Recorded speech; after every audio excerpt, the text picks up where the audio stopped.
Complement fixation test. Complement is a protein present in normal serum. Whole complement system is made up of 9 components C1 to C9. There are about 30 different types of complement proteins which are present, and these are heat labile and are destroyed by heating at 56 degrees centigrade for about 20 to 30 minutes in a process called heat inactivation. Complement, it binds to antigen antibody complex. When the antigen is complexed with antibody on surface of cell, complement causes lysis of cell. Complement fixation tests are best performed in reference laboratories where facilities exist for the careful standardization and control of reagents which these tests require. The principle of complement fixation test is it's a technique that has been used over many years to detect and quantify antibody that serology does not agglutinate or precipitate when reacted with its antigen, but the agglutination or precipitation occurs when it is fixed with a complement.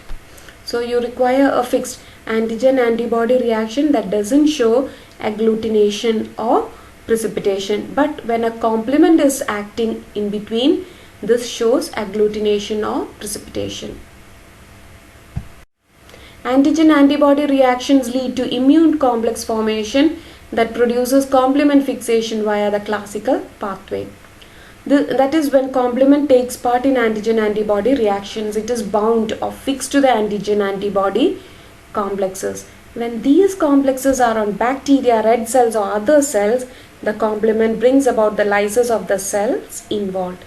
This may be exploited to determine the amount of antigen or antibody present in the patient sample.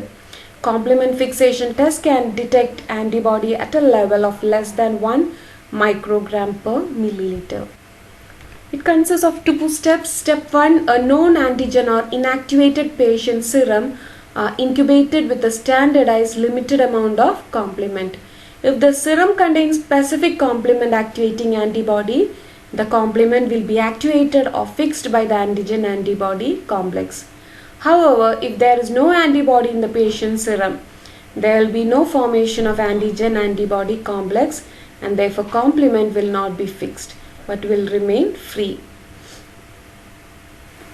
So this is how it works. So you require an antigen or antibody to be present that binds to each other if a complement is present.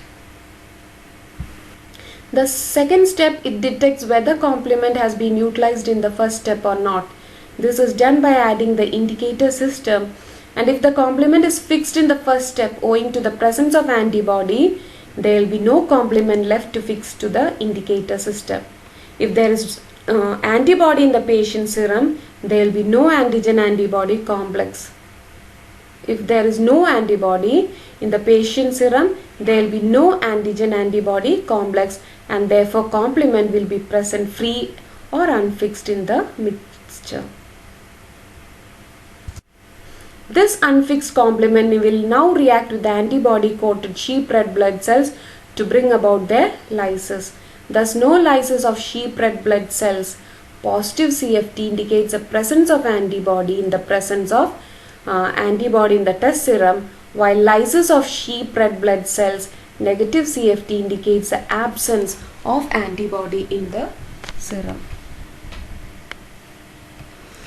Positive test, the available complement is fixed by antigen antibody complex and no hemolysis of sheep RBC occurs. So the test, it shows no result, because when the test never shows any result, it indicates that antibody is present.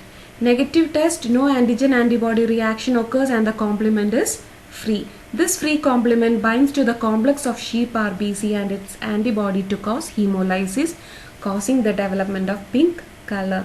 So this test, the test shows pink color, but the test is negative, that indicates that antibody is absent. Advantages of CEFT: ability to screen against a large number of viral and bacterial infections at the same time. Economical. And disadvantages of complement fixation test: not sensitive, cannot be used for immunity screening. Time consuming and labor intensive, often non-specific.